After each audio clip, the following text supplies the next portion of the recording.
పల్లెటూరులోకి పోతే పల్లెటూర్లలో ఎవరైనా బర్రెలు వేస్తురా అండి? బర్రెలు ఎవరైనా వేస్తురా? పెంచట్లేదు. పెంచకుంటే మరి ఇన్ని పాలు ఎట్లా వస్తున్నాయి? కూడా కెమికల్ అనేది ఏదో ఒక కెమికల్ కలపడం వల్లే పాలు నడుస్తుంది. కెమికల్స్కు దూరం ఉండాలి, పాల ప్యాకెట్లకు దూరం ఉండాలని చెప్పేసి నేను ప్రజలకు బర్రె పాలు పిండిన తర్వాత ఒక రోజు ఉంటేనే పలిగిపోతాయి. ఈ పాల ప్యాకెట్లలో ఎప్పుడు ప్రొడ్యూస్ అవుతుందో తెలియదు, అది ఎప్పుడు దాన్ని మ్యానుఫ్యాక్చరింగ్ చేస్తుంది, అది ఒక నెలల తరబడి ఉంటుందంటే అందులో ఎంత కెమికల్ మిక్స్ చేసి ఉంటుంది. ఏపీలో అయితే కల్తీ పాల వల్ల దాదాపు 6 దాకా చనిపోయినట్టు తెలుస్తుంది. ఏం చెప్తారు కల్తీ పాల గురించి? తెలంగాణ ప్రాంతంలో కూడా పాల ప్యాకెట్ పాలు తాగుతుంట ఇక్కడ కూడా చనిపోయే పరిస్థితి వచ్చే రోజులు ఉంటాయి. రోజు రోజు పాలు తాగుతుంటే అందులో ఉన్నటువంటి కెమికల్స్ కానీ యాసిడ్స్ కానీ బాడీలోకి పోయి తర్వాత ఇబ్బందికరంగా మారే అవకాశం ఉంటుంది. ఆర్గాన్స్ కూడా ఖరాబ్ అవుతాయి. పాలల్లో కెమికల్స్ ఎందుకుంటాయి, యాసిడ్స్ ఎందుకుంటాయి? 100% అండి. ఇలా మనం చూసుకుంటే ఇలా చదువు ఎక్కువ అయిపోయిన తర్వాత బర్రెలను గొర్రెలను ఆవులను వాళ్ళకి కాస్తురా. సరే ఆవిడని కాస్తున్నా కూడా మనం ఎక్కడికైనా పోయి నాడు ఏం చేస్తుండే, మరి నాకు 4 బర్రెలు ఉన్నాయి 4 ఆవులు ఉన్నాయి అంటే ఇంకా మా పొలం కాడికి కోత గిట్ట మంచిగా పొలం కాడ గడ్డి బిడ్డి పెరుగుతుంది అని చెప్పేసి మేపుదామని అనుకుంటారు. కానీ గడ్డి పెరగడానికి కూడా ఆస్కారం లేకుండా వెంచర్లు వేసి బిల్డింగ్లు కట్టి అన్ని ఎత్తున్నాయి. గడ్డి ఎక్కడి నుంచి వస్తుంది? గడ్డి ఉంటే నాకు అమోఘ జీవాలు ఉండేది. ఇవాళ అసలు నాకు ఒకటి విచిత్రం అనిపించింది. ఎప్పటి నుంచో అనుకుంటున్నా అసలు ఇన్ని వేల లీటర్ల పాలు పెరుగు అసలు ఎట్లా ప్రొడ్యూస్ అవుతుంది, ఎన్ని బర్రెలను తెస్తుర్రు, ఏ రాష్ట్రాలకు వెళ్ళి తెస్తుర్రు, ఏ దేశంలోకి వెళ్ళి తెస్తుర్రు అని చెప్పేసి ఆశ్చర్యపోతుంటే నేను నిజంగానే మరి బర్రెల దగ్గర నుంచి పిండే వేస్తున్నారు అనుకుంటుంది. ఇవాళ మనం చూసుకుంటే గిట్ట పాలు మొత్తం కల్తీ. గ్రామాలలో ఇలా చూడండి, మనం ఒక తెలంగాణ ప్రాంతంలో మన రాష్ట్రంలో మనం చూసుకుందామండి. ప్రతి ఒక్క గ్రామానికి వెళ్దాం, పల్లెటూరుకే సరే హైదరాబాద్ సిటీ కానీ సరే టౌన్స్ పట్టణాలను వదిలేస్తే పల్లెటూరులోకి పోతే పల్లెటూరులలో ఎవరైనా బర్రెలు వేస్తురా అండి? బర్రెలు ఎవరైనా వేస్తురా?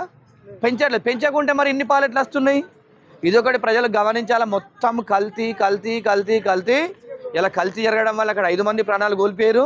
గవర్నమెంట్ కూడా ఈ పాల కేంద్రాలపైన చర్యలు తీసుకుంటే మంచిగా ఉంటుంది. ఎందుకంటే ఇలా మన ప్రాంతంలో ఇంకా సమస్య రాకముందే మనం దాన్ని ముందు జాగ్రత్తగా పరిష్కారం చేసుకుంటే రాష్ట్ర ప్రజలకు ఎలాంటి ఇబ్బంది ఉండదని చెప్పి అనుకుంటున్నా. అంటే మన దాకా ఈ సమస్య రాలేదంటారా? ఇప్పుడు మనం తీసుకునే ఏవైతే కొన్ని కార్పొరేట్ కంపెనీలు ఉంటాయో అవంతా జెన్యూనే అంటారా? అయితే 100% జెన్యూన్ కాదండి. బర్రె లేనప్పుడు నీకు పాలు ఎక్కువ నుంచి వస్తాయండి, ఆవు లేనప్పుడు పాలు ఎక్కువ వచ్చేసి. అదే ఎందుకంటే ఇప్పుడు ఒక చిన్న ఎగ్జాంపుల్ అండి, ఇన్సిడెంట్స్ ఆంధ్రప్రదేశ్లో జరగడం వల్ల ఇప్పుడు వెలుగులోకి వచ్చింది. పాల ప్యాకెట్ పాలు తాగడం వల్ల మనుషులు చనిపోయారని ఇప్పుడు వెలుగులోకి వచ్చింది. మన రాష్ట్రం కూడా తెలంగాణ రాష్ట్ర ప్రభుత్వానికి ఒకటే చెప్తున్నా అండి, మన దగ్గర సమస్య రాకముందు పాల కేంద్రాలపైన ఎప్పటికప్పటికి అబ్జర్వేషన్ పెడుతూ వాళ్ళను తనిఖీలు చేస్తూ ముందడికి పోవాలి. ఎందుకంటే ప్రజలకు ఎలాంటి ఇబ్బంది కలగకుండా, ఎందుకంటే ప్రజలు ఇలా బాగుంటేనే ఇలా పాలు తాగుతారు. అదేవిధంగా రాష్ట్రానికి కూడా మంచి పేరు వస్తుంది కాబట్టి ఎలాంటి ఇబ్బంది లేకుండా తీసుకోవాలి. ఈ పాల ప్యాకెట్ని ఎంతవరకు దూరం వస్తే అంత మనకు మంచిది, హెల్త్కి బాగుంటుంది అని చెప్పి తెలియజేస్తున్నాను. అంటే ఇప్పుడు మనకు న్యూస్లోకి వచ్చిన న్యూస్ ఏంటంటే పాలలో యూరియా కలుపుతున్నారు, 100 లీటర్ల పాలలో 20 కేజీల యూరియా కలుపుతున్నారు. వాటిని పెంచడానికి, ఉత్పత్తిని పెంచడానికి అంటే పాలని ఎక్కువ చేసి ఎక్కువ మంది చిక్కగా కావడానికి నురుగు రావడానికి యూరియా కలుపుతున్నారు. కల్తీ ఏది జరుగుతుంది? మరి జనాలు ఏమనుకున్నారు? ఒక్కటండి, యూరియా కలిపినా ఏది కలిపినా కూడా కెమికల్ అనేది ఏదో ఒక కెమికల్ కలపడం వల్లే పాలు నడుస్తుంది. కెమికల్స్కు దూరం ఉండాలి, పాల ప్యాకెట్లకు దూరం ఉండాలని చెప్పేసి నేను ప్రజలకు ఒకటే విన్నపిస్తున్నా. ఎందుకంటే ఏదైనా కూడా కెమికల్ వేయడం వల్లనే ఆ పాలు చిక్కగా కావచ్చు, పల్సాగా కావచ్చు, నురుగ రావచ్చు, ఏదైనా రావచ్చు, అందులో కెమికల్ మిక్స్ చేయడం వల్ల ఈ విధంగా జరుగుతుందని చెప్పేసి అనుకుంటున్నాను. ఎందుకంటే మనం ఒక చిన్నపాటి ఎగ్జాంపుల్ అండి, మనము మన బర్రెపాలు పిండిన తర్వాత ఒక రోజు ఉంటేనే పలిగిపోతాయి. ఈ పాల ప్యాకెట్లలో ఎప్పుడు ప్రొడ్యూస్ అవుతుందో తెలియదు, అది ఎప్పుడు దాన్ని మ్యానుఫ్యాక్చరింగ్ చేస్తుంది, అది ఒక నెలల తరబడి ఉంటుందంటే అందులో ఎంత కెమికల్ మిక్స్ చేసి ఉంటుంది.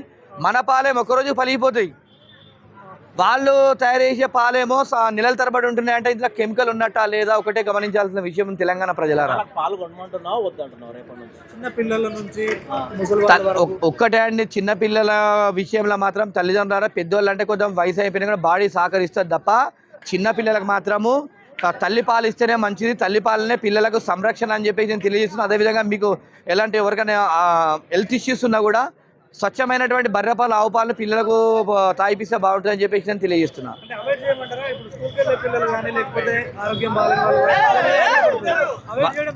100% అవాయిడ్ చేయాలని చేస్తేనే పిల్లల ఆరోగ్యాన్ని కాపాడినట్టు అవుతుంది. ఎందుకంటే ఇలా రాష్ట్ర ప్రభుత్వాలు కూడా చిన్న పిల్లల కోసము ఇలా మనకు రేషియో తగ్గిపోతుంది.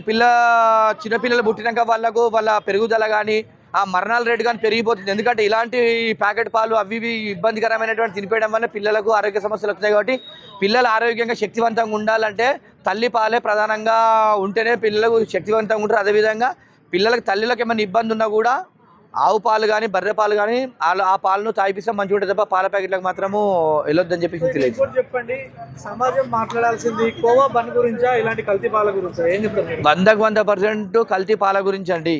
మరి ఎందుకు ఎవరు మాట్లాడట్లేదు అసలు ఇంత issue? మంచిని మాట్లాడరు. సరే ఎవడో దొరికిండు కదా, వాడు ఏదో ఉంది కానీ ఇష్యూ అయింది దాని మీద దాన్ని బట్టి అది చేస్తారు తప్ప ఇలాంటి కల్తీ జరుగుతుంది, మనం ఈ విధంగా జరుగుతుంది, మన ఆరోగ్యం ఖరాబ్ అయితే ఒక దవాఖానకు పోతే చిన్నపాటి ఆరోగ్యంతో మీద 50 నుంచి 60 వేలు లక్ష రూపాయలు కూడా అవుతున్నాయి దవాఖానలో. దీన్ని మనం నియంత్రిద్దామని చెప్పేసి ఎవ్వరు కూడా అది చేస్తలేరు.